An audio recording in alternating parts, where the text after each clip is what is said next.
When it comes to leaning up, I think people are so focused on like bringing out their muscle tone and like seeing like striations and their like abs. And some people, they get to a real lean state, but they don't see much pop. And Yep. this is where your fat is, and this is where the muscle is. And so Yep. people just focus so much on like the fat. So when I'm a coach, I have to forget that I'm an athlete. You can look from the outside and just go, okay, here's your plan, just get it done and dusted. But it's like reality is like I'm not in their shoes and I don't know what their day to day is. And Yes. then I got to see like, a lot of famous athletes I've always watched like on the internet. It's crazy because like I'm a pro athlete What? here and then I went Yeah. over there feeling like an amateur and I was just like, whoa, like I'm seeing all these crazy athletes I've always wanted to meet in person. Chris's theory is pretty good. I don't know about the forklifts with you, but I do. But I Their own do version. think she's INBA, Arnold, IFBB Pro League Oz, Pro winner, NPC Singapore. Yeah, Posing, so posing, posing, and learning to stand still for 5 minutes in a pose. She's have your posing shoes with you at all times. Time to watch her booty pop, learn the basics, and then bring the hair flick and sass. Communication, love listening, that. what do you want to achieve, and get out of your journey coaching. Please help me welcome Perth's Evita. Don't cry for me, Western Australia, Shaina Garcia.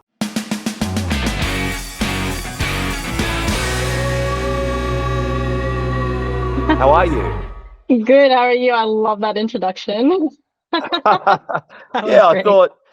Yeah, I thought the time to watch her booty pop and what is it? Learn the basics and then bring the hair flick and the Yeah. sass and the sass. We've got more things. Anyway, I'm going to start with a quote, and me and you and Chris, the creative director, are going to mull over the quote. Are you ready? Okay. Yes. And the quote goes like this.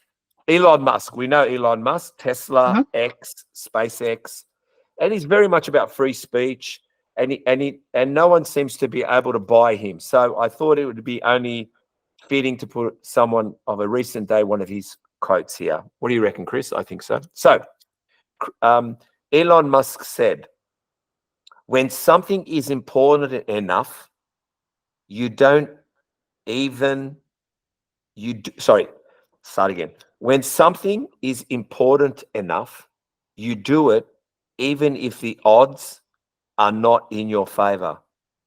Mhm. So his quote is, when something is important enough, you do it even if the odds are not in your favor. Let's talk about that. What does that tell you about his quote, Elon Musk? Did that just disconnected again, didn't it? That's all On right. my Just end. we'll keep. Oh, Chris will edit everything. Did you hear what I just said yeah. though? I just heard that the odds are, and then it cut So off all there. right. So what happened was Elon Musk said, when something is important enough, so when something's important to you, you do it even if the odds are not in your favor. What do you think of that? When something's important enough, it doesn't matter what's going to happen around you or whatever you're going through, like you will still go for it, Yes, I no agree. matter What do what. you reckon? What do you think, Chris? I think he's just saying just you have to do it if you have to do it. If it's important. That's true. If you have to Nothing do else it, matters if that one you thing's have to important. do it. Uh-huh. So I guess if we looked at it in relation to committing to the stage, even though your odds are possibly against you, maybe a timeline, maybe the competitors, maybe the dates, and you've committed to it and all the odds are against you, it's if it's important to you, you're going to make it happen. And I 100%. think, yeah. Well, I'll tell you what, my odds are against me these days, but I'm still going for it. So Good. That's good. let's go into a post you did 4 days ago. Posing tip number 7. Sheena's posing tip number 7. Always have your high heel or your posing heels with you if opportunity arises in the area of practice. Mm-hmm. So tell me, do girls' gym bags not only have supplements and towels and deodorant in it, spare shoes, but they also have their posing shoes in there? Is that correct?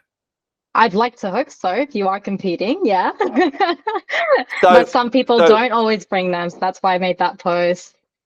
yeah. So what does that? So because people are watching this, and your friends and your fans are going to be watching this, and your followers, because we're going to promote you when we load this. What does tip number 7 specifically supposed to tell everybody right now about their posing heels? Personal posing tips that I've posted, I've gone based on my experience throughout my whole journey, and the mistakes I have made in the past was not bringing my posing shoes with me in time of practice. And I normally you practice when you're at the gym because that's where the mirrors are at, or maybe like first thing in the morning when you take your check-in photos. But when you're not wearing your heels, you could bring out a totally different physique. Like things can pop in different areas, like your booty pop, for example. It is not the same when you're in flat shoes and when you're in your heels. And a lot of the time, there are people that practice without their heels. And by the time it comes to show day, they can't pop their glute like they normally would because they're so used to being in flats. Yeah. So So they much bring out a sense. totally different Yeah. physique. So you're practicing and practicing and practicing. You're so used to being on a certain level with your foot elevation that when by the time you're tipped over this way, you're not leaning the same. It's just not the same at all. And you can't switch on areas that you normally would when you're in your flat shoes. It's like when you're training, for example, like depending on your foot elevation with your heels and like your flat shoes, like that can change up where you're activating. So it's the same thing as when you're posing. It's just like what you said, which we will go through, is when you practice your posing, it's got to come to the point where it's just as important as building muscle, or like the whole thing is important. The building the muscle for the comp and having your posing right, they're both important aspects. And I guess if you are posing, let's say you're posing in a tracksuit, or you're posing, this is guys, or posing in shorts, but you're a classic bodybuilder and you're not practicing in your trunks, then how do you know the top of your glutes look like? How do you know what your waistline really looks like? Yes, and it's the same thing with bikini athletes. Like girls will practice like in their shorts and their leggings, and sometimes it might be like a little bit of an insecurity thing, like they don't want to show their legs, but then you need to know what you're looking like without all of that, because that's how you're going to hop on stage. So you want to be as close as to what you would wear on stage. It makes so much sense. All right, my next question and my own personal inquiry: why do girls wear socks with their posing heels? Wait, is it because I see on stage no girls are wearing socks? That's one. And two, are we trying to be semi-ashay? Are we trying to be hip? Vans look? Are we trying to be a Vans look? What's going on? Look, reality is like when you go on stage, you're not wearing your socks. You really shouldn't be wearing your socks when you're practicing your posing. But in my case, I've just had you'll see some of my videos, like sometimes I have socks on, sometimes I have socks off. And so when I'm practicing, it's literally like that time frame that I have. And I'm like, okay, I've got like 5 minutes to pose. So I'm going to make the most of this 5 minutes. I don't have time to take my socks off right now. So I'm just going to slip right into my shoes, pose for 5 minutes, and then I'm going to get going. But for a few of the videos, like when you're in your off season, your feet get a bit fatter.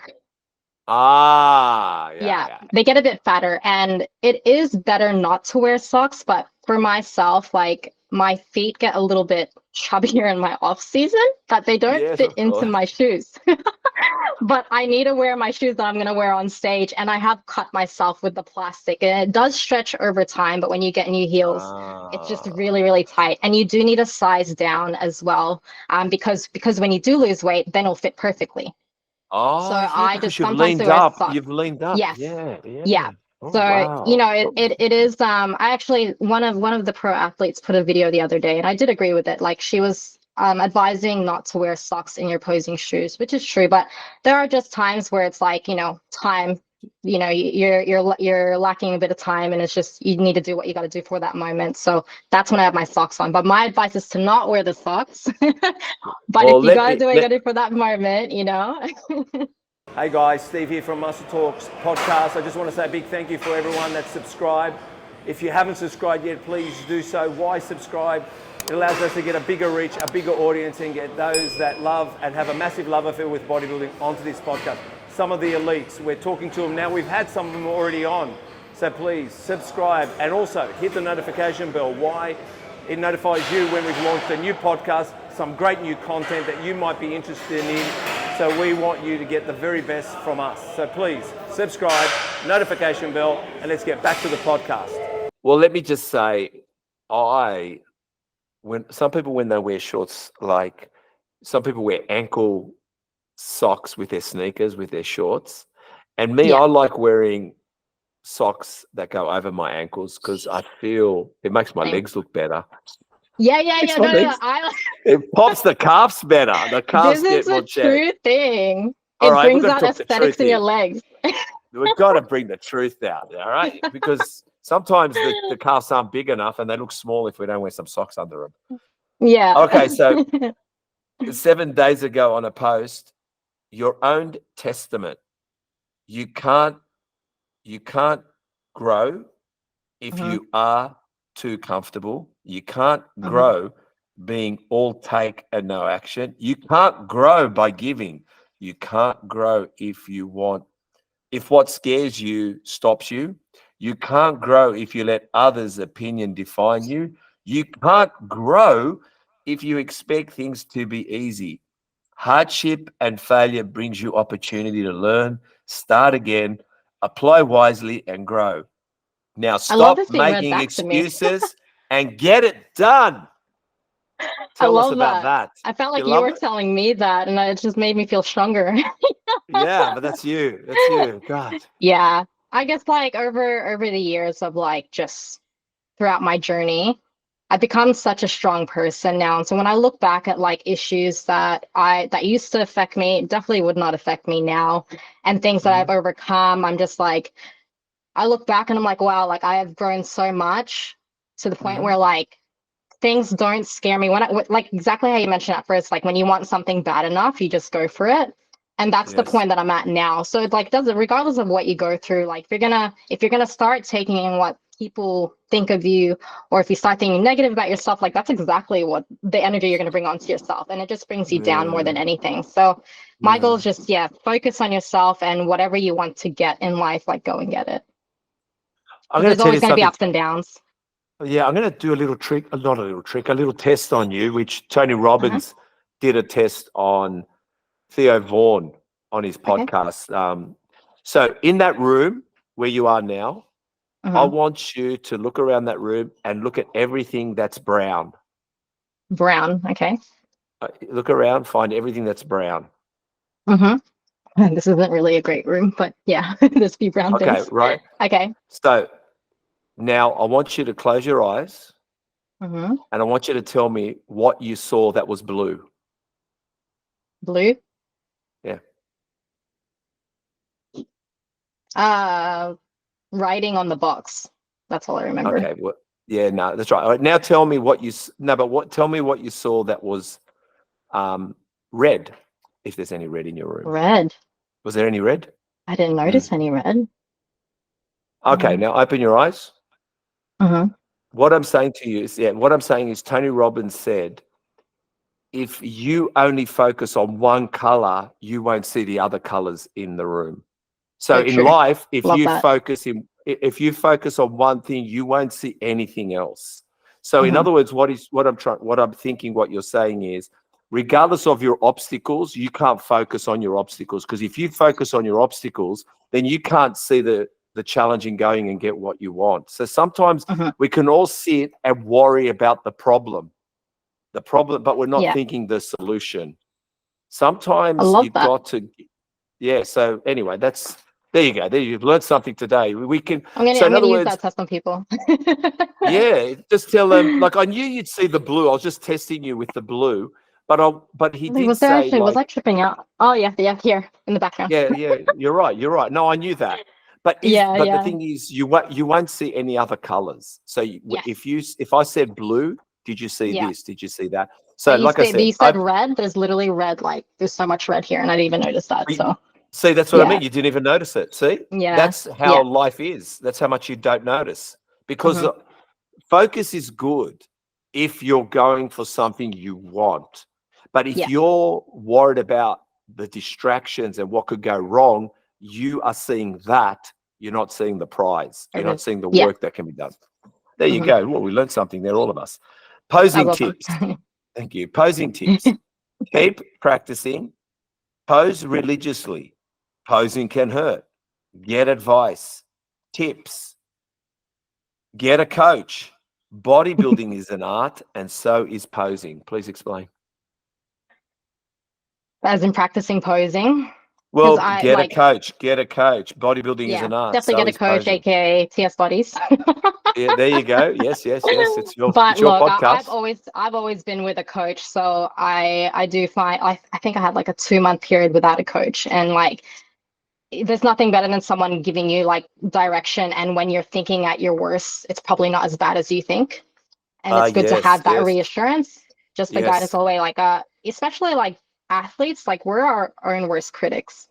And, Mm-hmm. we could be at the leanest point and think we're not lean, but we are like lean in everyone else's eyes. So little things like that, I think it's important to get a coach. But for the posing part, over the years, like bodybuilding has definitely evolved a lot. And posing has definitely become a huge thing in the sport now. It's a lot more than what it used to be, especially like when I first started competing, like posing was not the main thing. Like you could Yeah, definitely get away with like, a few off transitions, a few off poses. And as long as you hit the criteria, then it's okay. But these days it's like you can like the lineups are getting more competitive, and the more competitive they get, posing is what really makes them. So it's like the yeah. combination of everything. But I've seen so many athletes like miss out on a few places just because like their posing could have been better, and like they had Mm, everything that was in the criteria, but if they just posed it a little bit better they would have hit that criteria. And so that's why I do think it's yeah, important, because it's happened so many times, and you'll see athletes that physique wise probably not as like advanced as a person that probably deserves that prize, but then yeah, they nailed the criteria with their posing. And so that's yeah. why, yeah, it makes a huge difference. I think it also makes sense that what you're saying is that posing is supposed to bring out your best. So if you don't Yes. pose, you're not going to bring out your best. Mm-hmm. It's not the other way around. Your Yeah, best is what isn't you bring about out. is not what you bring out. It's your posing brings out your best. So you've got to realize how important that posing is. Yeah. Very interesting. 12th of April, your growth phase can be one of the most challenging phases Mm-hmm. after being in a leaner state. But if you want better conditioning to look tighter, fuller in certain areas after you cut, then growth phase is essential. This applies to competitors and non-competitors. Tell us about growth phase. When it comes to leaning up, I think people are so focused on like bringing out their muscle tone and like seeing like striations and their like abs. And some people, they get to a real lean state, but they don't see much pop. And so Yep, that's where you know that you need to bring more muscle. This is the demo that I have. Like this is where you want to be, and yep, this is where your fat is, and this is where the muscle is. And so yep. people just focus so much on like the fat, but this is where you want to be, but then the muscle hasn't come up. So then you can bring your fat down as much as you Mm, want, but if your muscle mm. hasn't come to that surface, you're never going to hit that popping point that you want when it comes to muscle tone. Yes, And so yes. the growth is essential, and people struggle with that because, I guess insecurities and like not wanting to go back to where they started, or if they've had a bad past Mm. with like, their physique or anything, they're scared to put on like that weight. But then, you need to allow yourself to go through that process and trust that if you want to see your best physique, yeah, when it comes to muscle tone. Why do Muscle. you Yeah. think? Why do you think? Because in the general population, myself, let's Mm-hmm. call, I'm the general population. Mm-hmm. So I'd rip up for summer. So summer, I'd want the six pack, obliques, everything popping, teardrops on the legs, just so I could look Mm-hmm. great on the beach, right? So I can look great on the beach, great in the speedos, whatever.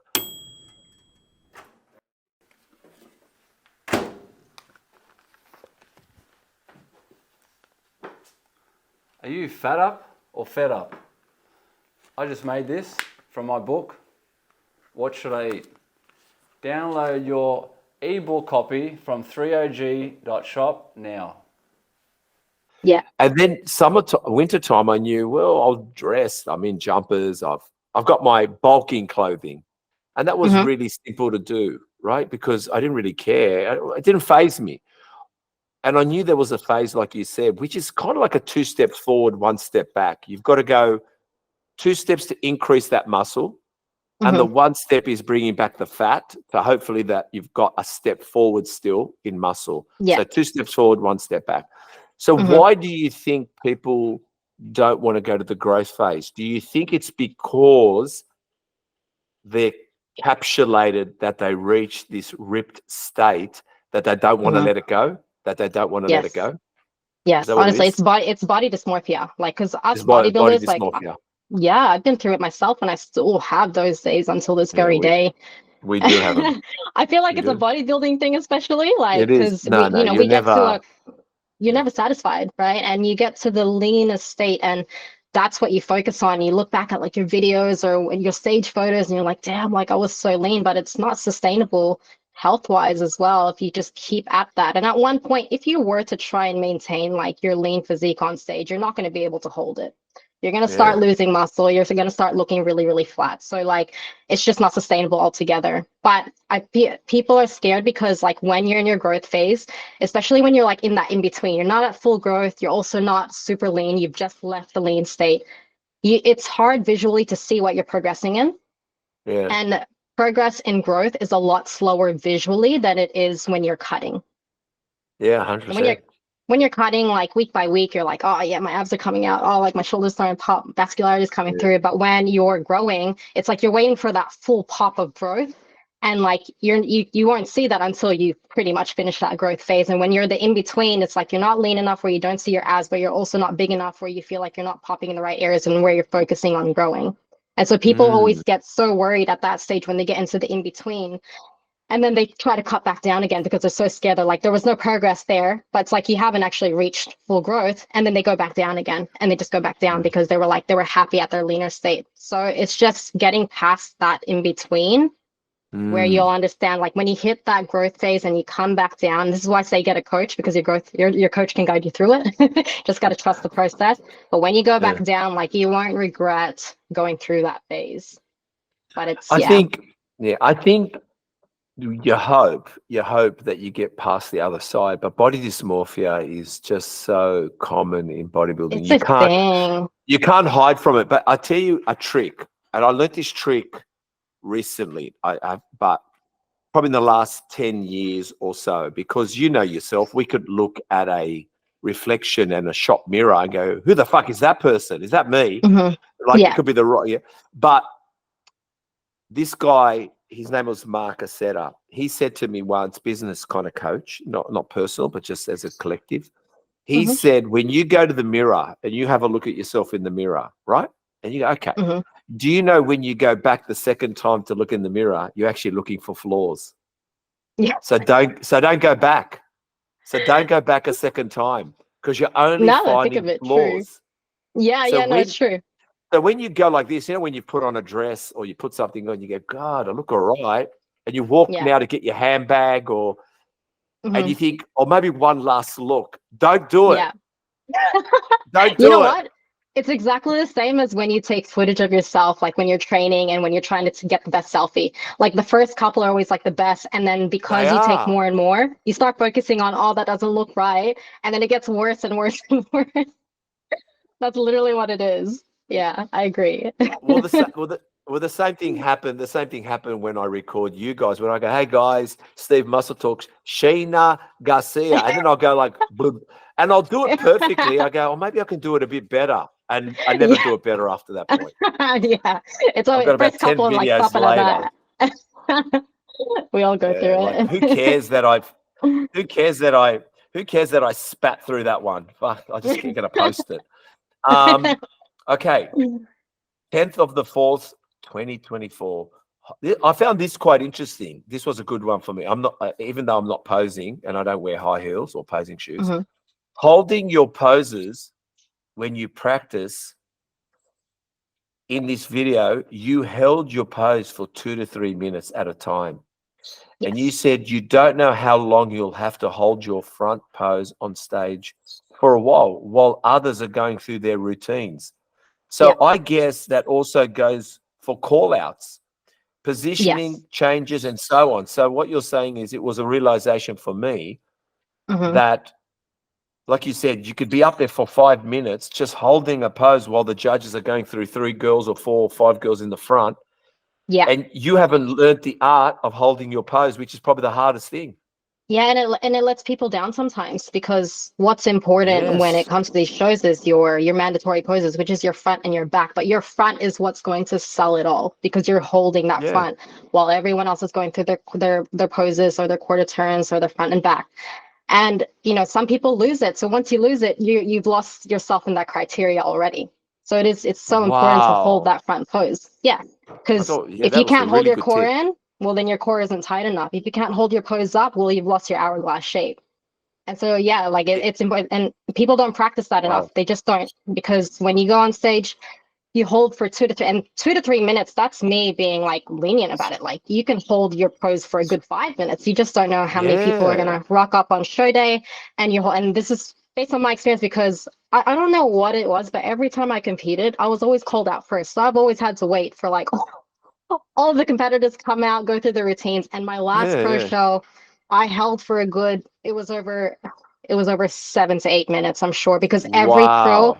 every pro had 2 minutes on stage. So it was probably longer. And I remember the pain of just holding that front pose. That's what I'm Oh saying my is like goodness. you'd probably, I suppose you've got to practice not only Hmm. holding it, you've got Yeah. to practice this, you've got to practice the psychological. Yes. Yes. So you've got to also practice the psychological. Yeah. It's the Amazing. challenge between both. I was very enlightened by that because I realized how hard posing can be. Also, here, Hmm. front and back pose is most important, is key, and the basics. Then you Hmm. can add your sass and the Hmm. hair flick and then bring it all together. Is that true? People practice too much sass and Yeah. flicks, then Yeah. Too much sass and confidence is good. It is good. But mm, you're being judged on your front pose and your back pose. This is bikini. The other divisions yeah, have their own yeah, poses, but you want to be practicing your mandatory poses. And so many times people focus too much on how they're going to walk out or how they flick their hair. Is their hair going to be stuck in a certain place or, when they're doing a transition, but it's like you're not being judged on that part. That's just to make everything look nice.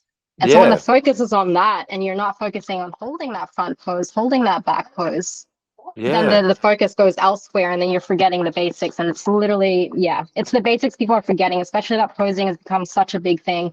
Everyone's trying to be unique and different. It's like, to be honest, the judges just want to see your front and back. They don't care how many hair flicks they do. They don't care how you transition and all of that.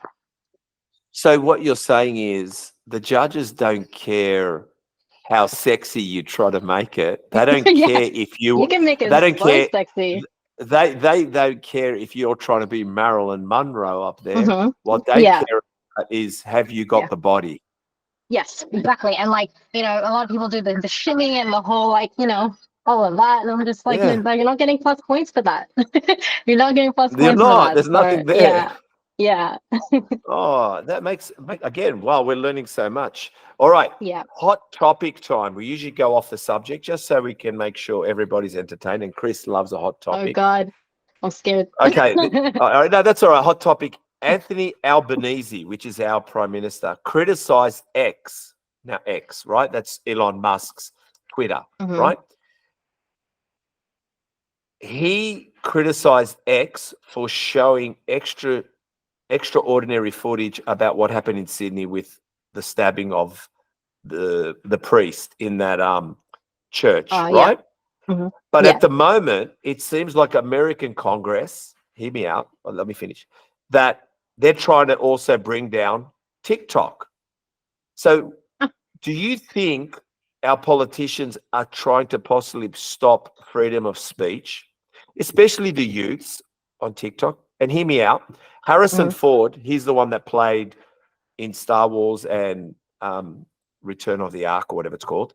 He said to Congress, you're trying to stop the youth from growing, get out of their way. So do you feel politicians and Congress in America and everyone getting involved to shut down this social media or let us only see what they want us to see on social media. How do you feel about that?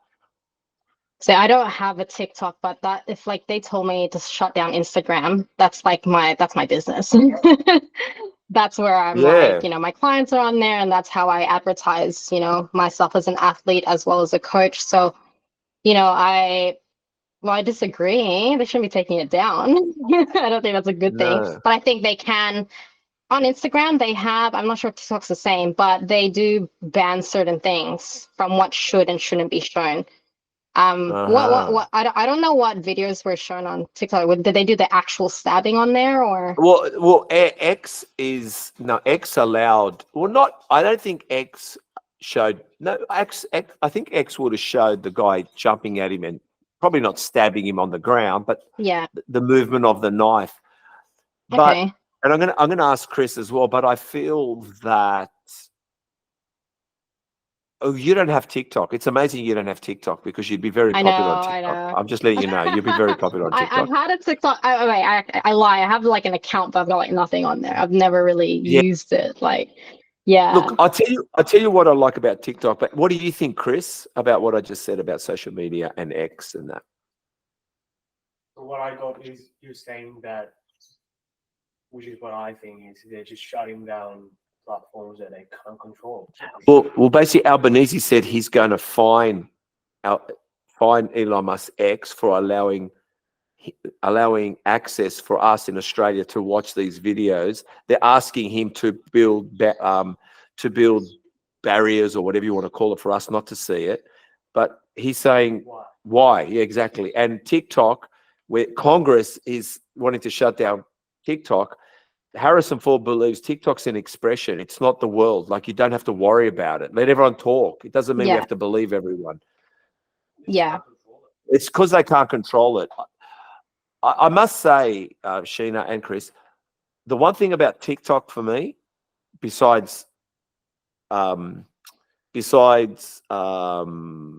and Facebook is very, very tightly algorithmed. Like, it's too clean. Yeah. Like you're not going to go.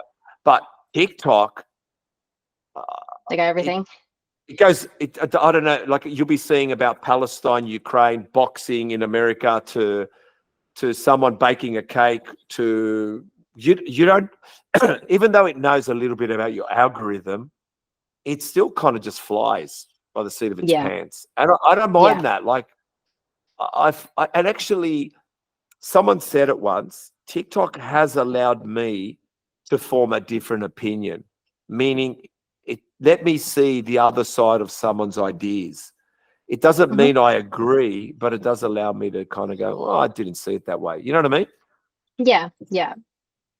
So anyway, I think you should get a TikTok account, by the way. Anyway, that's I'll think about it. I'll think about it. okay. So 7th of April, again, we're still in April. You do so much. I'll tell you what, you do a lot of posting. We're coming. You do. We're coming with a bigger booty pop. Tell us more and how. And tell us more and how. So my feedback from my last show was that I needed to be a little bit fuller. So I did get a little bit too lean. And they wanted me to focus on like more of my booty pop. So that's when from my front, apparently my front was like perfect. And then when I booty popped into transitioning to the back, I lost the pop. So that's what I'm focusing on. And that's just me having to build my glutes a little bit more and then probably not get as lean as what I did. So I have that fullness in my glutes. So my goal for the next show is to have that full booty pop that the head judge asked for. I'm going to bring it back. All right. So it entails a booty pop, hear me out, entails growing your booty, that's one, but keeping it engaged on stage. Is that correct? Yeah. Oh. Yeah. And this is where, remember I spoke about the posing shoes before. I changed my posing shoes over on the show day, and I'd been practicing in these other shoes. So by the time I did my booty pop and my back pose, it was not the same. It just was not the same. That's why I like, based on my experience, it's so important because it could change everything. So the shoes, not every posing shoe feels the same way. No, different heights and different platforms can make a difference with how you look and how you walk and how you pop that booty. Yeah. So Mhm. you're an accredited sports nutritionist. Is that right? Tell Yes. us more about that. So it's more to be, I guess, qualified on the sports side of things and understanding like the difference of athletes and lifestyle people. Because there is a Yep. difference with, with the extremes that athletes take compared to lifestyle. So, Yes. yeah. How different is it? Well, for lifestyle, you're living on a day to day with allowing flexibility. So you want to go out and have a meal and you want to go out time with your family, you can do like the 80-20 rule. You can be, consistent throughout the day, and then you can go out and have something and still achieve your goals. But when it Yep. comes to being an athlete, we'll say bodybuilding because that's what I focus on. If you're a Yep. bodybuilder, it's like we need to look this certain way by a certain date. So then these are the steps that we have to take and we can't mess this up. Do So it's like you? flexibility Mm. versus not as flexible.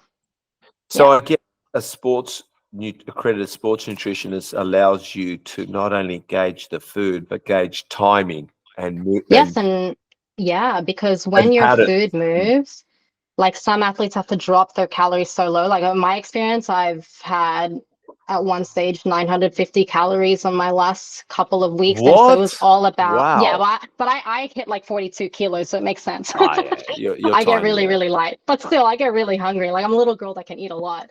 And Most it was little girls all can eat. about, yeah, it was all about energy and timing when I have my carbs at a certain time and making sure I feel good for my training session, and all of those little things matter. Well, for lifestyle, it's not about that because you wouldn't get to that point when it comes to lifestyle. So I guess that's the difference with like the sport and if you're just a lifestyle person. What Yeah. is what's your background? That's what I want to ask you. What's your background? What do you think I am? I like asking people this question. Well, the funniest thing is your surname is very Peruvian, South American. It's definitely Garcia, can be even Mexican, South Yeah, American, Garcia. But yeah, I see Filipino in you as well, yeah, or yeah. Asian. So what are you? So I'm Filipino, but we have Spanish in our blood.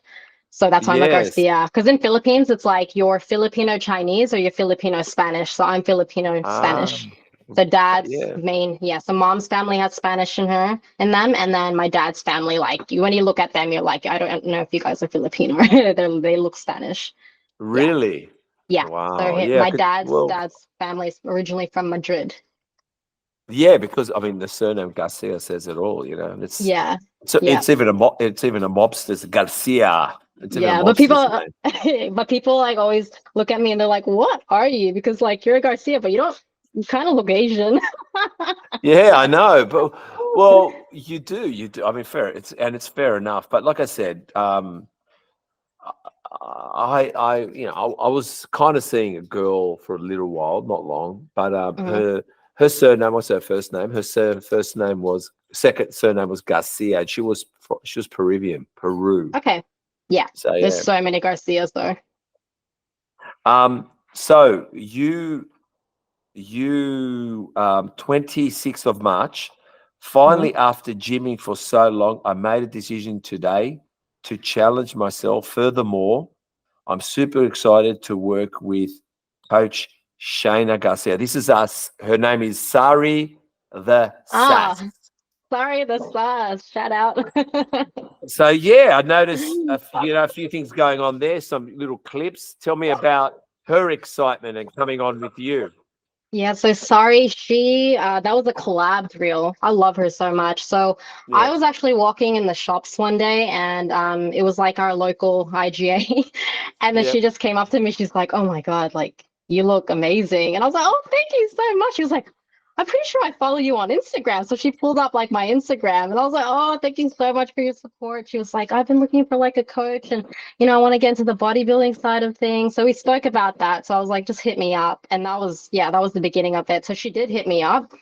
And then, Wow. yeah, and then there we are. Now we're here. So we're actually working towards a show for the future. But right now we're working on body recomp. So I'm trying to, bring her fat down and then increase her muscle mass. And then we'll see where we go from there. Were you doing like you do fat tests and everything else, pinch tests, everything like that? Yes. That's what you do? Yes, that's why I got this room here. Yeah. Yeah. Yeah, because So I I don't noticed train you were. people in I noticed person. you were doing. I noticed the shorts where you were doing. I think a fat test on her and a few other things. Like you were Yeah. showing. You were showing the progress of where it all begins and where it goes. Is that right? Yes. Yes. Yeah. Mm. Okay. Well, very, very good. Yeah, I noticed that too. 12th of February, you said you're 20. Oh, wait.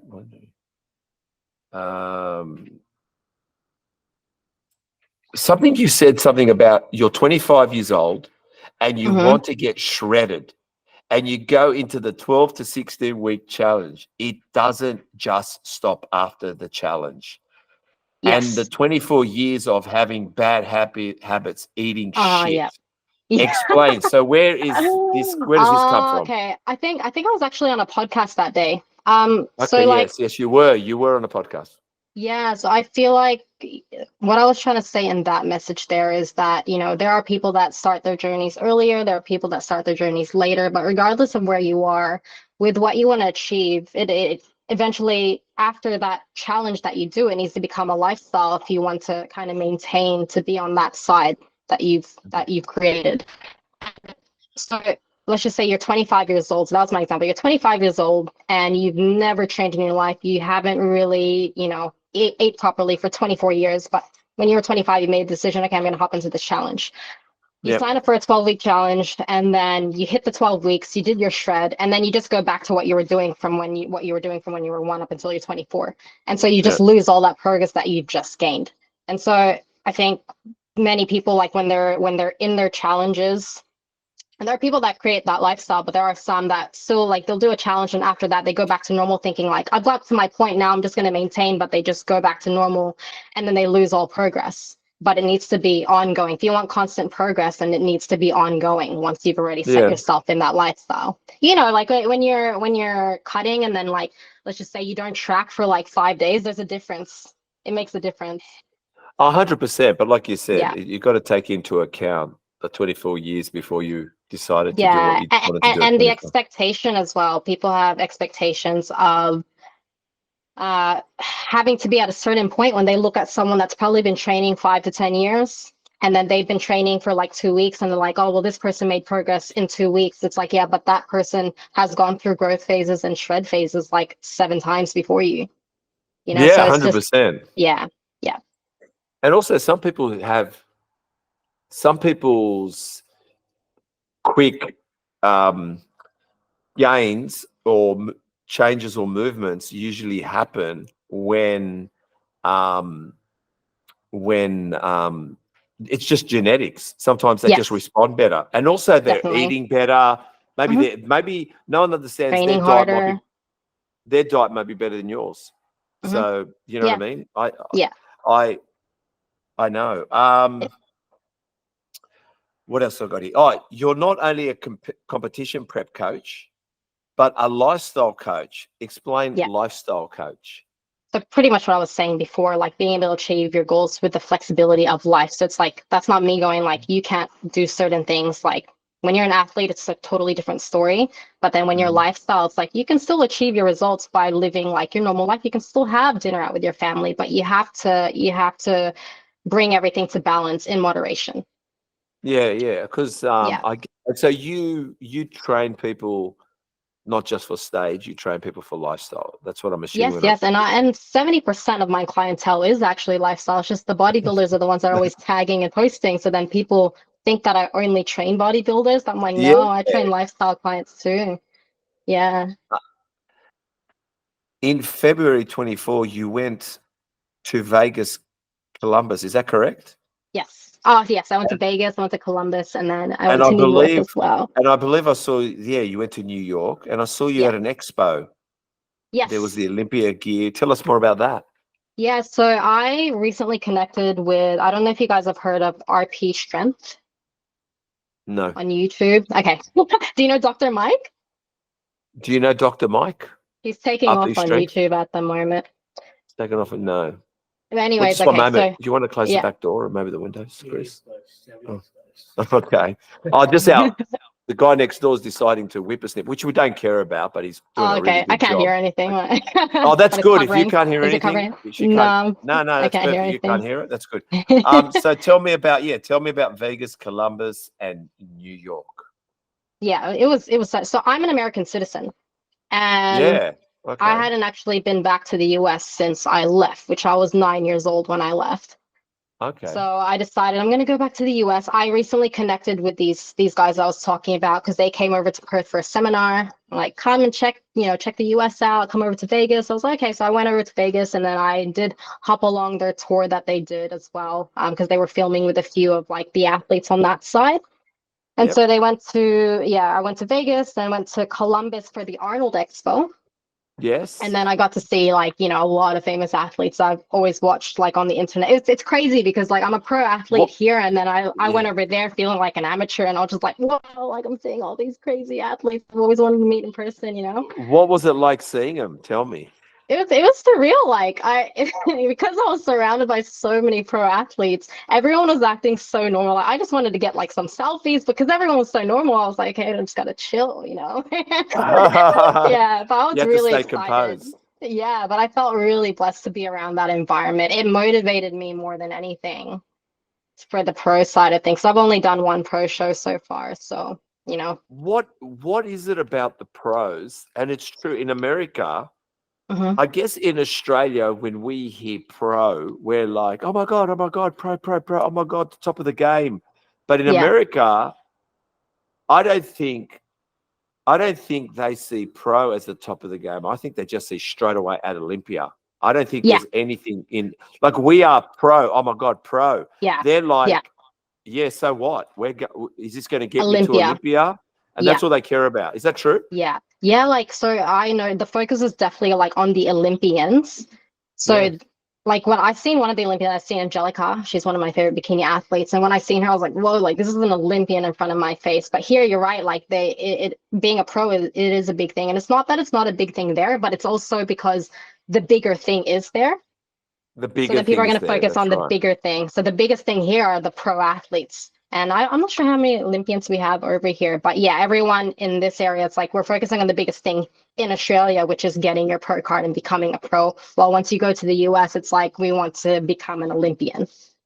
They are. I think they see getting a pro card as another step Mhm. towards To the get to action Olympia. and then to get to Olympia. But I guess the thing is with them, they have so many shows. I Oh mean, my just gosh, this weekend, I swear. Jason Quinn, a guy we Mhm. had on our podcast, who's Mhm. men's physique, he just won a show, which now, thankfully, because last year I think he did about 3 shows, Mhm. he's qualified now for Olympia again. So he's Wow. done this show, which qualifies him into Olympia. Mhm. So I sent him a congratulations. But it's funny when I talk to the Olympians, and I've had them Mhm. on the podcast. Do you know, this is what you're going to find strange. Do you know some of them aren't even personal trainers? They actually Yeah, got yeah, normal jobs. They've got yeah, normal jobs, and their yeah, training is just strictly that's what they do at the gym. They don't want to, they yeah, don't train no one, they don't coach yeah. anyone. They get Mhm. coached to get Yeah. to Olympia. Yeah. No, there's so many people that literally just have like normal jobs, and then they've got Yeah. the crazy title of an Olympian. Yeah, Do you yeah. think do you think we in Australia, maybe it just came to me now, do you think we play like rock stars? So not only am I a competitor, I'm a trainer, I'm an Yeah. expert, I'm a Yeah, yeah. coach, I'm a mentor, I'm Yeah. your guru, I'm your fucking god. I Yeah? think right now, like there are so many PTs. It's actually crazy. I can't keep track now. Like everyone's I becoming a know. PT. And when like you're a bodybuilder, you hop on stage and then people like get their certs and become trainers. Like it is not the same being a trainer and being a bodybuilder for yourself, or like focusing on your own Yeah. goals. Like yeah, Yeah. and I think some people hit the reality of that when they become like they get their pro cards, whatever, and then they get their certs for fitness and they become PTs and they realize it's a totally different game being a PT and being a bodybuilder. Well, Drew, he wants to Hmm. be a cop. And he's Okay. he's Yeah. and he's he's ready to qualify for Olympia. Jason is in IT or data entry. Yeah, And it's so random, he's right? competed 5 years, and he's done 5 years in Olympia. Wouldn't you think Yeah, 5 years in Olympia, he should be a coach, yeah, mentor, yeah. posing coach? And he'd He's probably be nothing. really good at it. He'd probably be Yeah, really but good he at doesn't do it. it. He Yeah, just yeah, yeah, focuses to yeah. try to win Olympia. Like to get, Hmm. he's in there, but he's trying to get to top 10. He's trying to get to top Yeah, 8. He's in the yeah, teens. He even says, I yeah, can't even crack top 15. yeah, Like it's so yeah. It's crazy. I guess we go too rock starish, don't we? Really, we forget. Yeah, there's a lot. But there's passion for the sport that you do, and then there's passion for work that you do. Like they're two different things, and people think they are the same thing sometimes. No, But just because you're a yeah, trainer doesn't mean you're an Olympian. yeah, Probably the person that's an Olympian is the person that trains, yeah, regardless, yeah, regardless who yeah. you are. Okay. So we know your background. Tell me about you growing up. Were you academic? Were you sporty? What were you like growing up, and what did you want to be? Definitely not sporty. Everything but Okay. sporty. Okay. So when I was 8 and 9, my mom she put me in ballet when I was young. So I was born in the US. And then, Yes. so I did ballet when I was 3, I remember. And I played the piano from when I was like 5, I think it was. Okay. My mom was like, what do you want to play? I was like, the drums or the guitar. She's like, you can have the piano. Asian Of girl, Asian family. And then course. yeah, she asked me what sports I wanted to do, and I didn't really have too much interest in sports, so she put me in modeling and what did I do? Modeling and I think modeling and swimming. Anyway, it was everything outside of sporty. I remember I did modeling and I did some swimming, which I'm still a bad swimmer, by the way. Um, and then, yeah, like even when I was in high school, I was never into like PE or anything like that. But I realized that I'm a poser. Like, I like, So ballet and yeah, modeling comes together. yeah, yeah. Actually, I did dancing. So I did dancing and I did, That too. yeah, dancing and That too. modeling. And that combination there definitely made me the athlete that I am on today. Because when I'm on stage, like when I listen to the music, I feel the music. Like when I'm walking and Yes. hitting the transition, I'll go with like the timing. But it wasn't until like high school. Like high school, I was definitely hung with the wrong crowd. I drank a lot, smoked a lot. Yes. And then Yes. after high school, like you get to a point where you're like, okay, where's my life going? And I had friends that were Yeah. like building houses, finishing their degrees. And I did dental nursing for a little bit. And my goal was to be a dentist.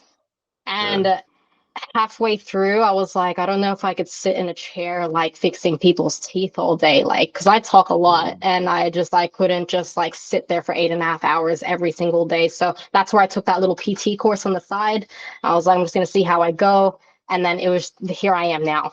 And then after PT, I got into bodybuilding, and that's where I realized I was like, wow, like this is what I've been trying to find. Like bodybuilding is me, and that's where people talk about like you have to be in bodybuilding for the right reasons, because you hear all these bad stories sometimes. But for myself, I have never felt like, oh, bodybuilding is like such a sacrifice, or oh my God, like I gotta do my cardio. Like I get so excited. I'm like, fuck yeah, I wanna starve. I wanna like do my cardio. I wanna get my abs. Like I'm fine. I wanna do my 2-hour workout. Like I wanna Yeah. prep my Yeah. meals. And that excites me. Yeah. Yeah. Yeah. But Well, nothing well, sporty I up until bodybuilding. well, I guess as I was telling Lauren in the previous podcast and telling everybody, to me, bodybuilding for me Hmm. is brushing my teeth, having a shower, getting dressed. And even going to work, doing my business, whatever it is, it's just part of my day, bodybuilding. I don't think Yes. about it. It's not like I come Yeah. home and go, like, I forgot I even did bodybuilding during the day. It's not like, oh, great, I Yes. did It's bodybuilding just today. natural. It's Yeah. just, I go home, I make dinner, I'll watch Hmm. a podcast or watch kick back. But that was my day. My day involved bodybuilding. So it's not Yeah. like I come home and I go, yeah, I did bodybuilding today. It's like, Yeah. I don't come home and go, yeah, I went to work. Yeah, I Yeah. had a shower. Yeah, It's I a brushed my lifestyle, teeth. right? Yeah. It's just part of my day. And I think I tell people when they say, I need to get fit, or they say, bodybuilding doesn't get you fit, but I get what they're talking about. They're saying, I've got to go to the gym. I say Yeah. to them, the gym is like a piece of string. I can't Hmm. tell you when you get bought, when you get sold in it. but there's a point, then you never look back. Until that point, you will quit easily before it. So Yeah. it's 3 months, 6 months, 9 months, 12 months, Mhm. whatever it is for you in the gym, there's a point that you never look back. There's a Yes. point. It could be 2 years. It's Yeah. just, that's it. Bodybuilding every day, 3 days on, 1 day off. 3 days on, Yeah. 1 day. Okay. 4 days on, 1 day off. No, 2 days on, 1 day, 2 days, 1 day. Whatever you're doing, splits. Mhm. Once you're bought in, you're bought in. Like you Yeah. can't. It becomes a And no one routine, and understands you that. feel weird. You feel weird when you're like out of routine, like Oh you my didn't prep God, your you're not meals, or wrong. like you go out for like if you don't track for a couple days, you're like, this feels so weird. What about being that you've got partly that Asian influence and background and Mhm. the Spanish? Yeah. Did your parents think at the beginning and the career and the job you had, Oh my did they gosh, it was did they so did they bad. think when are you going to take life seriously? And you go, but I am taking it seriously. And they Yeah. go, no. When are you going to Yeah. get a real job? When are you going to get a real Yeah. job? These are their exact words. I don't ever forget it. After you do this bodybuilding show, see how you go. Just take this as an experience, and then you can go back to dentistry. And I was Yeah, like, exactly. wow, wow. I was like, Yeah. but the thing is, after that first show, things turned around pretty quick. Like, because I made sure that I was like put in my 100%. I'm like, I want this, and I want to see what I can get out of this. And the day that I competed, I was just like, whoa, like that was just a different feeling that I've never had before. And I actually felt like, because I was so lost before that, I felt like, wow, I don't feel that lost. Like I feel like this is it. I want to do it again, and I want to do it again. And the more and more I did it, the more they understood it, because Yeah. bodybuilding isn't a big thing in Philippines. So then like they're understanding, like I can't blame them. They don't understand. They Yeah. did it. Now they do. They live and breathe it now. But like they didn't understand it back then. All they thought was that I was just getting skinny, starving myself, and just overtraining and not focusing on life and career and any of that. But I wanted to focus on the sport, but I also wanted to focus on my career of becoming a PT, a good PT. Yeah, it took a You while. mentioned, yeah, it took a while. You mentioned the high and the feeling you got, and Hmm. seeing that before that, you seem to have looked at it as lost. Yeah. Tell me, what about after the high? Did you find it difficult to not have post-comp blues, or to not constantly look for that high, but to calm down and say, okay, I know where I'm at, and find your way, Yeah. or you're okay? No. So my first show was like, yeah, I had that, and that lasted for a few weeks because I got my pro card in my first season. And then I was like, oh wow, like that was just such an amazing feeling. But once the show is done, everyone goes back to normal life, right? So I had to go back to Yeah, I normal know. life. I wasn't prepping anymore. My coach at the time didn't take me through like reverse or recovery process of anything. So I just literally went back to normal life. I was eating whatever every single day. And at the time, my nutrition knowledge it wasn't there. I didn't know anything. I Yeah. followed my plan for my show, and that was it. I went back to normal life. And so yeah, I had that feeling of like, oh my God, like what is this it? Like oh, Yeah, and then I looked at yeah. myself, like I've just gained like 7 kilos, like oh, like I don't know where to go from here. But yeah, I had my downs, and I went through the process of binging so much after that show because I did not understand how I was feeling. I couldn't register my hunger, my fullness, and I just remember like I've cut out so many things and I want to go back to normal life, and I miss this, but I'm so happy that I became a pro athlete. And then I went through the stage of, oh, I'm a pro athlete. And people were like, oh, are you a pro? This was my INBA days. I wasn't an IFBB Pro yet. And I was like, Yeah. yeah. And they're like, oh. And then that made me think like, oh shit, like I'm not looking like a pro. That's why they're asking me like that. So I went through this whole like just real bad mindset of like, I'm fat, I'm a pro, and I don't look like it. People don't know it, but I don't know what I'm gonna do next. Like I'm trying to focus on my Mm. career. Because trying to focus on your career as well as bodybuilding is really, really hard until you find that balance. And I was just finished my first show, and I was trying my best to build my career, and I just couldn't find that balance to start. But yeah, no, it wasn't a smooth journey at all. I went through being lost for a little bit. I suppose you, like you said, you tell people I'm a pro athlete, and they go, "You don't look like a pro athlete." Yeah, Like, yeah. and you're And like then saying, "We body don't all dysmorphia look, kicks in straight away. we don't all look withdrawn and walking around ready to die." Yeah. I'm But sorry, that was the and I start don't of my walk, body and dysmorphia I don't, hard. Yeah. I know. I don't walk around in my red bikini all Yeah, day, every day, it's buddy. different. And you have athletes as well that like, because I'm more on the petite side. People don't really see too much up until like I'm super shredded or when I pose out. Like when I pose out, I say I can pose out like my front really well. And so Yeah. it's like one of those things where it's like, yeah, when people kind of ask questions like that, you start thinking like, am I like not within my status that I should be, you know? Yeah. Do you think that, because the next question is going to make sense what I'm going to say now, but do you think that when I look at bodybuilding shows Hmm. and I see the extremity of them getting to the stage, whether they look good or not, it does not matter, but the Yeah. extremities. But it seems like everybody's smashing fucking donuts, fucking cream pies, and big burgers. And I just think maybe that's the wrong thing. That's why everybody's Yeah. I don't, fucking as in, up, because I yeah. think, sorry, I don't mean to not to let you talk, Oh, no, no, because it's okay. we're going to talk about coaching. I Yeah. think you as a coach, not just you, I think coaches should say, bro, I know I just don't want you to jump on a fucking big Krispy Kreme's 12 fucking donuts there and you're smashing them all in front of the camera. Yeah. And you've gone to an all-you-can-eat Asian place and there's Yeah. ribs and burgers and this, because you're just basically sending a message to everybody of just gluttony straight after. Yeah. Yeah. You know what I mean? Yeah. Yeah. What do you Yeah. think? Some people sabotage themselves after a show. My advice for after a show is always because we eliminate so much throughout the process up until you hit stage. So it's important to Mm. reintroduce everything back to your body slowly. But people just go freaking crazy and just like, I'm gonna get dinner, I'm gonna get dinner. Sometimes you can't control people as well, though. Like we have no control, like us coaches, right? You can give them advice, but at the end of the day, it is up to the athlete of like how they're gonna take on that advice after their journey. And because they go through so much hormonally, mentally, and physically, when they look at themselves, the first couple of days of eating crap isn't too bad. And then it continues though because they look at themselves and go, oh, this isn't Mm. too bad after a couple days. I'm looking harder. I'm looking fuller. I actually look good. Everyone's like, you can live normal like you're done with your show. And you're going to have that in your head. And depending on what you're Mm. surrounded by, it really makes a difference on where you're going to go after a show.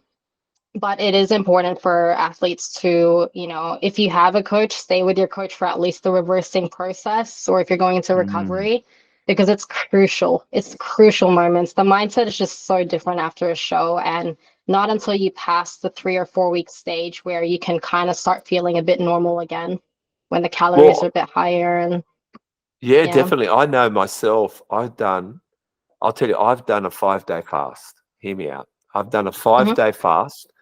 And Hmm. even now, I'm eating super clean. Like I've lost Yeah. 22 kilos. I've got another 5 kilos to go, right? Hmm. And it's funny. I learned a lesson on my first fast. When my fast was finished, I Hmm. went and bought a fucking burger and heaps of chips. Yeah. And within 2 to 3 hours later, I was on the floor cramping because the Yeah. chips expanded It was too and I was much. in Yeah. pain.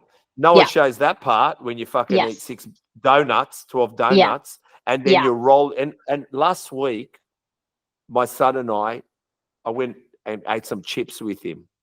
Hmm. And I was loving it. I was loving it. Even when I Hmm. got home, I felt my gut felt like shit because I Yeah. wanted to enjoy. I just kept eating the chips. I couldn't stop. Yeah, But and that's because I've been exactly what eating you so don't see, lean, right? Mm. and that's Yeah, why sorry, I these cut you off there. people, no, I was going to say these people should be careful what they're posting Yeah, because what they're posting is detrimental not just to the people watching it but to themselves, because they're going to be rolling yes, in the bedroom or inside the toilet fucking saying, oh my yeah, god, I can't move, it's hurting me, my gut is hurting. yeah, yeah. And no one ever really talks about that, but that's the reality of it for sure. And like that's why it is Mm. important to slowly reintroduce the things that you haven't been eating for the last 3, 4, 5 months, however long you've been prepping for, and not to just Yep. have everything straight away in one go. You want to do it in moderation until you get to a point where okay, my body's okay with these things again.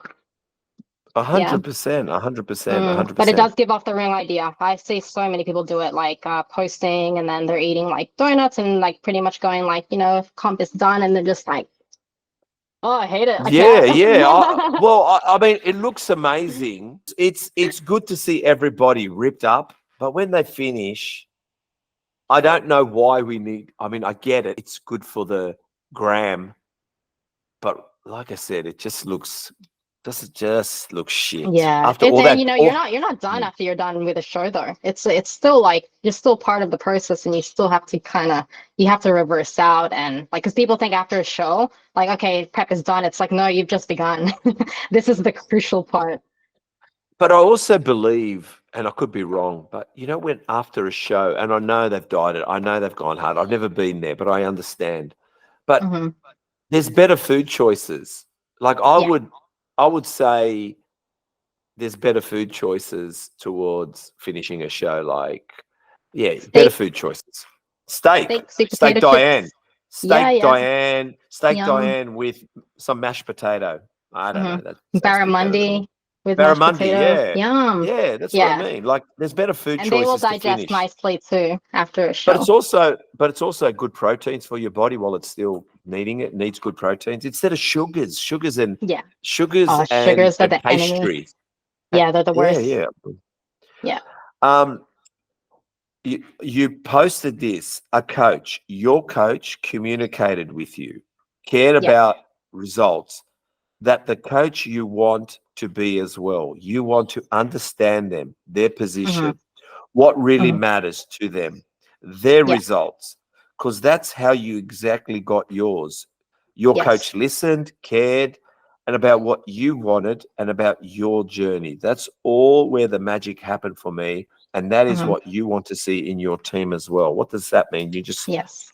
Is that the art of being a coach? So when I'm a coach, I have to forget that I'm an athlete. I have to put Yes, myself in my client's shoes, like my coach yes, has done for me, and understand yes. from their view where they want to go, where they're at, depending on their circumstances. Because you can look from the outside and just go, okay, here's your plan, just get it done and dusted. But it's like reality is like, I'm not in their shoes and I don't know what their day to day is. I know my day to Mm, day, but I can't go based off what I can achieve, because this is a totally different person, different mindset, different routine. So mm. from my experience with like my clients over the years, the more I put myself in my client's shoes, the more I understand, the more I can help them and help guide them to where they need to get to. Mm, Hmm. Yeah. 100%. I think I saw that advice. I could understand what you were trying to say. You were trying to say, how do you know if you and your client are on the same page if you're not understanding what your client wants, and Yeah, then and I you got to working view a towards it? lot because I work full online with my clients, and the only time I come in here is when I'm checking on some posing and doing body fat checks or consults.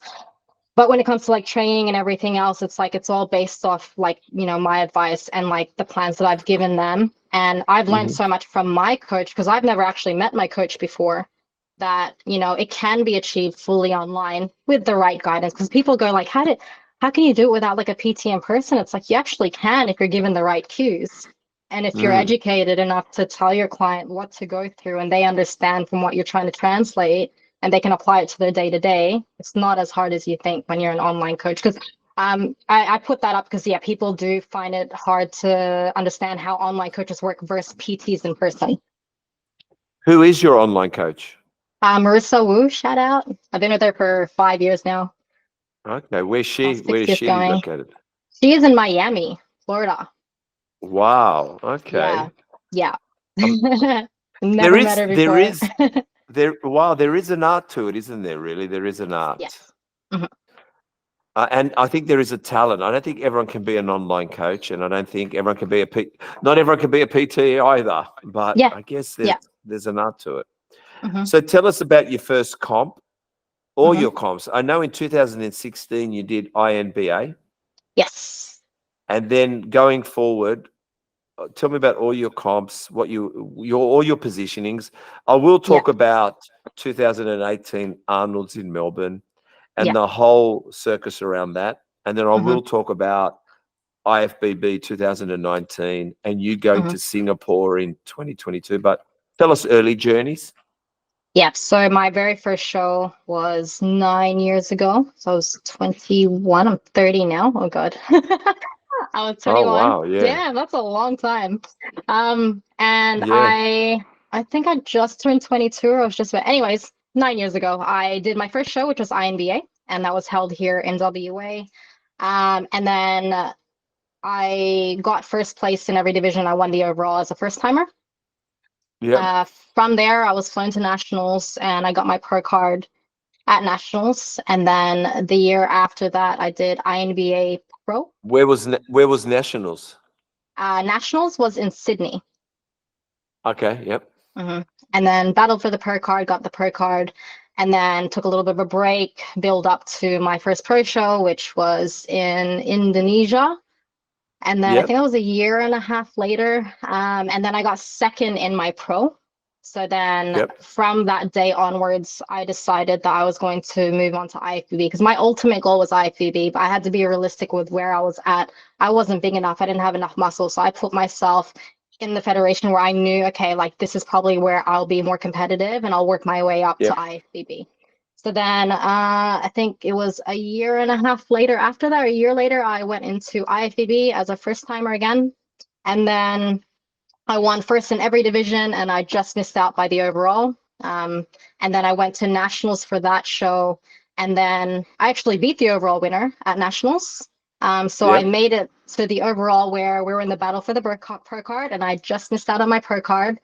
I took that feedback and then I came back the year and a half later. The difference with me and the difference with me at Arnold's and not being at Arnold's though was first obviously the journey and the process, but also I didn't have my boobs done. So I Yep, got my boobs done. And so I gave yep. myself like a year and a half off to let that heal and build. And then I went back to IFBB again, and that's where I won the overall in Perth. I went to nationals and I won my pro card. So I was always like so close every time. I want to know because I know I didn't ask Dr. Ash this question when I had him on the podcast. When you're missing out by one, how do Mhm. you stay in the zone to come back the next year to possibly take it? But no, there's also other sharks in the water. How do Yeah, you how do you it's hard. not get how do you not see, because when you've gone for it and you've been that Mhm. close, you're a little Mhm. bit naive. Yeah, But the second time you're not naive. So how do yeah, you stay like hungry motivated. and also lose the plot? You don't lose the plot. Yeah. Well, the thing is, like, you don't stay motivated. Like that, I've had a lot of ups and downs before I got like my pro card, and every time I got like second to the overall, that always did make me feel like shit. I'm just like, man, like I would get biased for a little bit, and I'd be like, I deserve that. Like I don't know how that person got it, you know. But then, Yeah, then you have yeah, to accept the feedback and understand that you probably had some work to do, and that took me years to understand. And when I just before my pro card, I made sure I took that feedback on. And although there were days that I wasn't motivated, it's like I did know my end goal. And it's like the most important part was making sure that I got up every day. And if I want to get what I'm after, I still have to get it done. But regardless of how I feel, if I'm going to let those emotions get to me, I'm not going to get what I want. So the least I could do is just put in my 100% and get to where I need to be. But if I don't, I know that I put in my 100%. I know what I needed to work on and I did that. And that was satisfying for me. I was prepared for that. But then I got my pro card. I was like, I deserved it. very good, very good, very good. But yeah, no, mindset's So never 100%. It's not. I know. I was going to say. Mhm. So tell me about your first IFBB Pro Show 2022 in September, Singapore NPC show. I Yeah, believe you scored a medal there too. What did you come there? I came third. So Shirley came third. Third, yeah, yeah. No, that's Yeah. great for a pro show. So Mhm. tell me about reliving the experience, wanting to relive this experience again. Yeah, like it was a different feeling because I was so used to competing in Australia. So it was just Mm-hmm. nice being around like different athletes and it was just a different challenge and it felt great. And I love myself a challenge, but I was up against people that were literally in the exact same mindset and were just as hungry as me. And so I was like, all Wow. right, like it felt good. It just felt good. But everyone was also so supportive. Like, yeah, I couldn't have Yeah. asked for a better environment for my pro debut. But I went in with the expectation of like I always go in the expectation that I want to win. Like that's my mindset. I'm like I want to get number one. So Yeah, of I'm not course, gonna of lie, course. when I got third, I felt like I lost. I was just like I've never got third before, so it's like it's hard because I've always had like first or second to the overall winner. And so to get third, I was like, wow, like I stepped down, but then I had to reflect over everything. I'm like, this is a pro show. You're up against Yeah. international athletes that have the exact same title as you. It's not amateur, it's a whole different game. And you know, when you hit throw, it's like, you know, like I said, you're posing on stage for like 2 minutes. And that's a lot. It's a lot. Like people think that like when they don't have much time when they're transitions and it's like 15 to Mm. 30 seconds, it's like so good. It's good because when you have to extend it to like the couple of minutes, it gets hard and then you have to hold your posing. And there was a few things that I guess I wasn't prepared for, which is like I didn't know that I was going to hold that pose for so long. And I did. And then like, but at the end of it, I took on the feedback. The head judge told me what I need to get done, and I took that on pretty good. And then I'm now like I'm in my off season. I just started prep 3 days ago, but now I'm working up to the feedback that I've been given for my next show. But the experience overall was really, really good. Was that your first pro show? It was my first pro show. So originally Oh, I was come meant to on. do a show at You yeah. gotta really think about this. A lot of people when they go to their first pro show are just happy to get Yeah. on stage. Yes, and that's exactly how I had to look at it after. Because I felt like I Yeah. lost. Like I seen my face in the videos. I didn't even post the video because I was like, man, I didn't like my face when I called my name got called out as third, and I was expecting the first. And like some of the athletes backstage, because the way they swapped us around, they put me in the middle for one bit and they put me out and then they put me back in the middle, and we were just like, where is this going? And a few of the athletes were like, Shaina, you got this, like congratulations. I felt okay, like I got this because everyone believes I got this. And then I went on stage and I didn't, and I got third, and I was like, what the you know? You're so competitive. I am competitive, and I know the head judge seen that, so he came back to me backstage. He's like, Shaina, Shaina, Shaina. We had a little break, and he's like, come here, come here. He's like, I want to let you know, like, you know, don't let that let you down. You know, you did really well for your first show, but like, you know, you needed a bit of fullness. You didn't hit that booty pop, and I was just like, okay, I'm gonna take that. Had to breathe, and I was like, all right, there's work to be done. What's your star sign? Virgo, and it makes sense. Does it make sense? What are Virgos like? I don't know what Virgos are like. What are Virgos I think like? we're like perfectionists and we have to Uh-huh. do well. Like I'm an overachiever for sure. Like when I do good, it's still not good enough, but it's like well above and beyond good for other people. Is it Yeah, also a bit of your Asian in you? You guys are a bit probably. fighters, you know. Yeah, Yeah, yeah, yeah, yeah. yeah, I fighting would I've definitely mentality. been through the ups and downs for sure. And like my parents always going like, you need to achieve this, you need to have A's, you need to be the best, like and all Mm, of that. And so, you know, mm, failure to me, it's like if I feel like there's a little bit of failure, I'm just like, oh, I need to work harder. wow. Okay, Mhm. so where to for you now? What's next for Shaina Garcia? As I see a lot of work with clients and their growth, Mhm. I believe, and your coaching and your business growth, everything about that. What about you? Where's Shaina Garcia going? The Shaina Garcia is going to do a little bit of travel this year. I'm not going to say, but I'm going to do a little bit of travel. And because I am fully online, like I do have, I feel blessed that I'm able to still take what I do wherever I go and still Yep. maintain where it is. But yeah, a little Yep. bit of travel and working my way up to Japan. Now I'm giving it away. Japan Pro. But yeah, Okay. my pro show. The, So I'm focusing on prep. when is Mhm. that?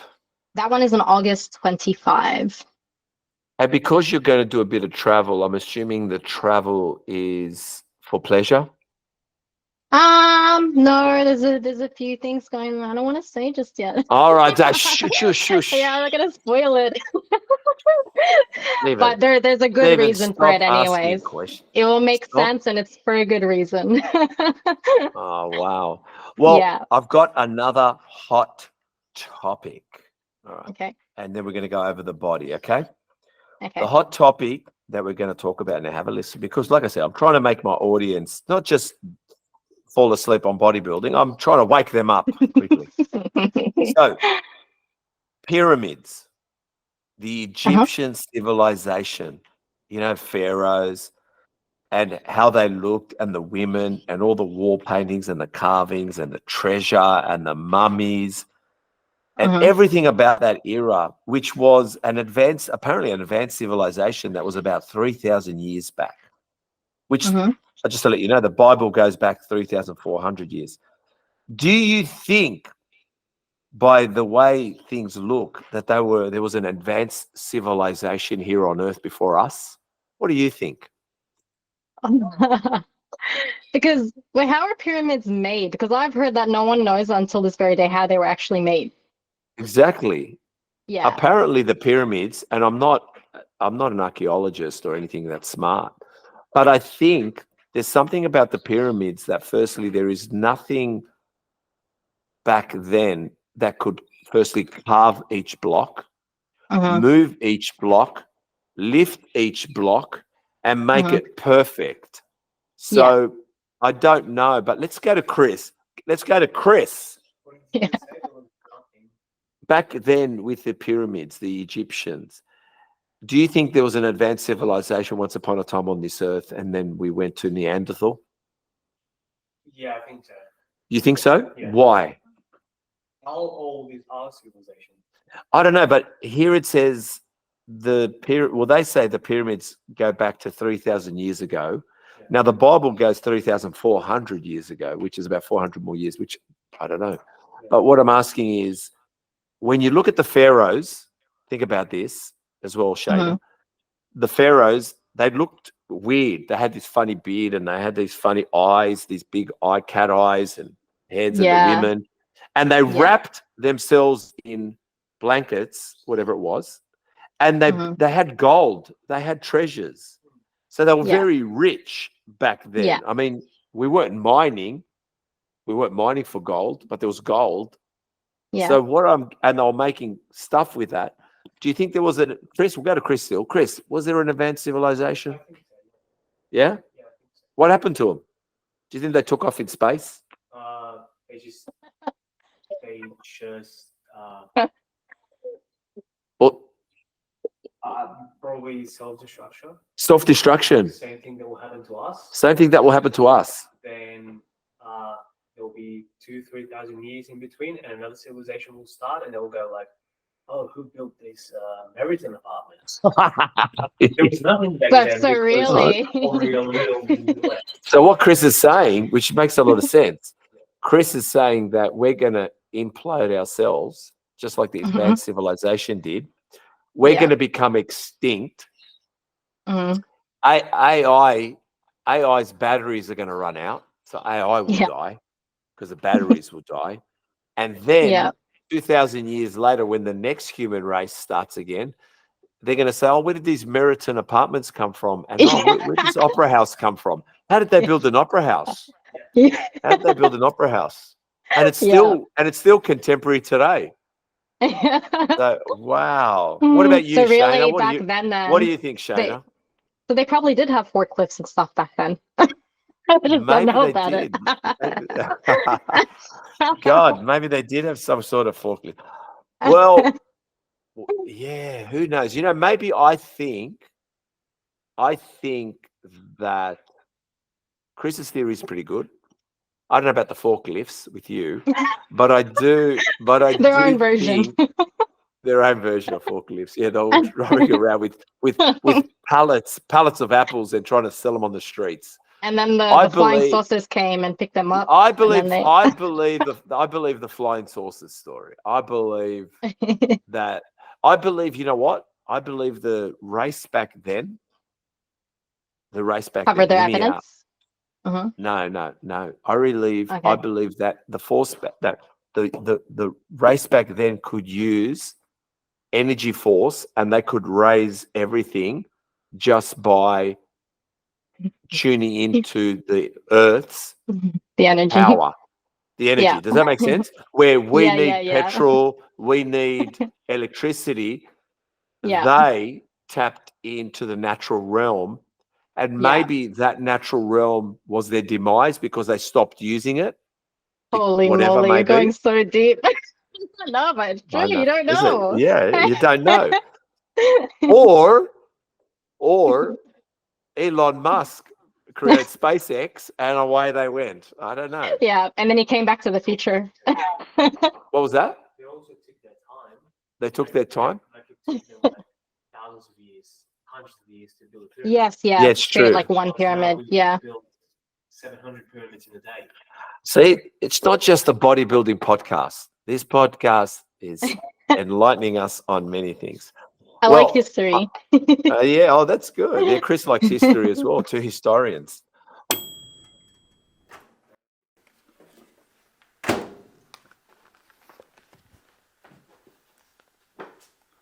Are you fat up or fed up? I just made this from my book, What Should I Eat? Download your ebook copy from threeog.shop now. All right, we're going to go over the body now. Are you ready to go over the body? Yes. Okay. I'm going to pick a body part. Or I'm going to go through all the body parts. You're going to choose an exercise, sets and reps. Are you ready? Okay. Yeah. Okay, let's start. Traps. Do you train them? No. No, I thought so. Don't. Many They're don't. just tight. I got massive traps, so literally it's genetic and tightness.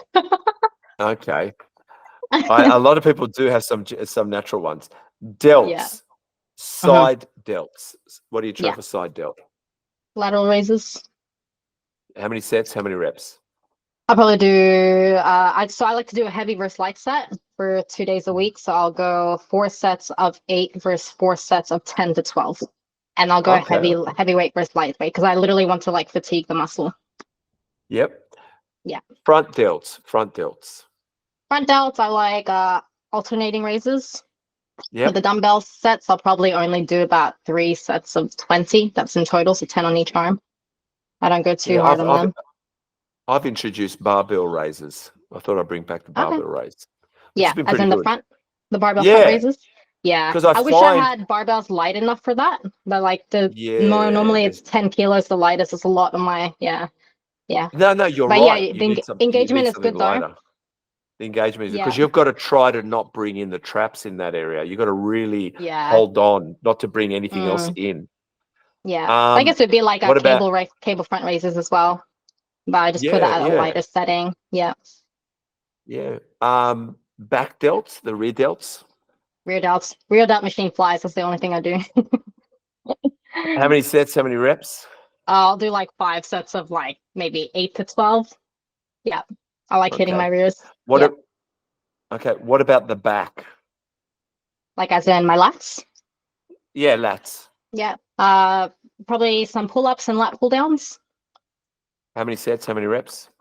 So pull-ups, I'll probably do like 3 sets of 8 to 10, and then pull-downs, I'll do like 4 sets of 12. Okay. Yeah. Chest. But I've been having to step back on Sorry. chaining back so much because my back's like so Why? wide. Okay, Because that's my feedback. Like I'm too dominant on my upper body, so I've cut back on back a little bit. Sorry, what was the next one? Well, I guess that helps you focus on everything else. Yeah. Chest. So chest, I haven't actually trained chest since I got my boobs done because I went under the muscle, and every time I train chest, I just feel the pressure. Like I feel like it's about to pop. So I just don't. I do like push-ups, but then I do more close grips, so that involves like my triceps a little bit more. But chest primarily, I don't do it. Yeah, most bikini girls or anyone in that league, unless they're opens, don't really train the chest. Yeah, we don't get judged for chest as well. No, well, you Abs, I don't like- really. Abs. Yeah, abs. I like to do crunches and planks. Real simple. Yeah. Yep. And How then many reps and sets crunches, sets? Yeah, sets So and reps. crunches, I'll probably do like 3 sets of 30, and then for the planks, I'll probably do like a minute. Okay. And bicep. Bicep curls. Oh, I like the rope cable curls, hammer curls. Hitting that Hammer peak. curls, rope. Yeah. How many sets and reps? 4 sets of like 15 to 20. Okay. Tricep. Tricep extensions, rope. Yeah. Yep. How many sets? How many reps? Sets and reps are probably 4 to 5 sets of 10 to 12. Nice. Quads. Quads. Damn, I hate quads so much. Leg extensions. Okay, I hate and leg quads. extensions. I don't hate quads. I hate I more hate hammies. quads. Really, I I love hate that. hammies. I love See, hammies. I hate quads. I love quads. Hammies, I don't really shy You're with too definitely well. someone that like you either love quads or you hate quads. There's no in between for it because it's just a different type of No, burn. it is. So hammies. Yeah. Hammies, I'll do Romanian stiff legged deadlifts. I've been focusing on lately. Yeah. And how many sets, reps? So I'll do 2 warm-up sets, about 6 to 8 reps, and then I'll go into my sets, 4 sets of 10 to 12. Calves. Calves, just seated calf raises. Go 4 sets of 10. Okay. And do you train tibialis? No. No, I I do. actually I'm just haven't. letting you. No. Yeah. No, I know. Yeah. I've got the machine. That's why. And Yeah. let's talk about your favorite exercise, glutes, Hmm. for body part. Favorite What do you do exercise? for glutes? For glutes, I like hip thrusters. Yeah. Yeah, and I really feel like lately, oh no, hip thrusters and deficit reverse lunges. Deficit reverse lunges have been so great lately. What do you mean Hmm. deficit reverse lunges? I know lunges. So you lunge backwards. Lunging backwards with the Smith machine in particular, so then you pretty much stay in place. But going in a deficit, so your front foot is elevated and you're allowing yourself to have that deeper stretch when you do a lunge. Yeah, How but my many sets, mobility is reps quite there? good. So I'll Okay. probably do about four sets of 10. Yeah. And then maximizing Okay. on like that activation and the tempo as well, rather than just loading the weight on. And I have gotten a lot of people tell me they've seen like progression in my glutes, and it's now that I've taken the load back and really concentrating on tempo and activation, it's made a lot of progress. There is about tempo and activation, isn't there? You got to really be Yeah. mind and muscle as well. Yeah. Yeah. So tell us, time to advertise yourself. Tell us where everyone can find you and find you. Give us your So plugs. everyone can find me on Instagram, Shaina Garcia _ IFBB Pro. I've just created a domain, so you can also go on tsbodies.com, which is my coaching services. Other than that, like I think if you go on Google and YouTube, you can find me something. But there's like mixed stuff on there. I guess like some people that have put like inspo videos together and like I've just spoken roughly about my journey, but mainly Instagram. I love it. Yeah. I am going to check. Well, I am going to check if he's done thumbnails. He's doing them now. Thumbnails. Okay. It's taking shots of us talking, which he will edit it out of the podcast. Love that. But I'll keep talking. So, because I will keep talking, and Chris is. Do you think, since you know what, we'll keep talking because Chris hasn't done the thumbnails, and we'll keep it part of the podcast. Do you think there's alien life? Look, to be honest, I believe that there's something else out there. I even believe that like we might not be the only Earth. Like I feel like I do believe in other life out there. I do. Yeah. Aliens in particular, Where are I'm not too they? sure, but I don't know. I've been trying to find them. Well, I have no go. I think about it sometimes. I'm like, surely there's got to be another life besides just us. Like, and because no one knows anything beyond the 9 planets, it's like, is there another Earth if you go further and further, What about you? Yeah, I think there's got to be something out there. There's definitely. The only thing that concerns me is everyone wants to go to America. Why do they must have brochures out in space? Come and visit America. Like, what is it about America? You know what I mean? That's true.